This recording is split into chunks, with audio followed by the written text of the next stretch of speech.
জলবায়ু পরিবর্তনের ঝুঁকিতে থাকা দেশগুলোর মধ্যে বাংলাদেশ অন্যতম।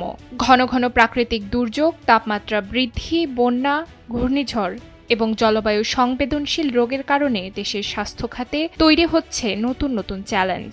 বিশেষ করে এর নেতিবাচক প্রভাব পড়ছে মাতৃস্বাস্থ্য, প্রজনন স্বাস্থ্যসেবা এবং নারী ও কন্যা শিশুর নিরাপত্তার উপর। ইউএনএফপি এর স্বাস্থ্য বিষয়ক প্রধান ডক্টর বিভাবেন্দ্র সিং রঘুবংশী বলেন, জলবায়ু পরিবর্তন শুধু পরিবেশেরই ক্ষতি করছে না, এটি মানুষের স্বাস্থ্য ঝুঁকিও বাড়াচ্ছে, পাশাপাশি নারীর প্রতি সহিংসতার আশঙ্কাও বাড়িয়ে দিচ্ছে। Now, this health national adaptation plan is about seeing how the impact of climate change on health is affecting the communities, the people, and while it affects everyone, it affects women, girls, and people who are vulnerable, disadvantaged more than anyone else, or rather, we call it they are disproportionately affected by the impact of climate change. And this health map will help to really unpack those challenges that women, girls, and vulnerable communities witness and face. And then it is also unpacking the steps and the actions that have to be taken to address specifically their concerns.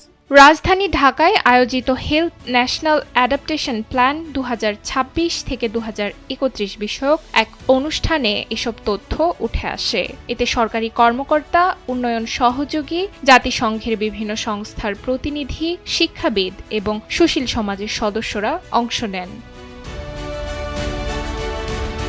বক্তারা বলেন, জলবায়ু পরিবর্তনের স্বাস্থ্য ঝুঁকি মোকাবিলায় একটি কৌশলগত কাঠামো তৈরি করা হয়েছে এই পরিকল্পনায়। এর মাধ্যমে প্রস্তুতি ও প্রতিক্রিয়া ব্যবস্থাকে শক্তিশালী করা, জরুরি স্বাস্থ্যসেবা অব্যাহত রাখা, জলবায়ু সহনশীল, অন্তর্ভুক্তিমূলক ও টেকসই স্বাস্থ্য ব্যবস্থা গড়ে তোলার উপর গুরুত্ব দেওয়া হয়েছে।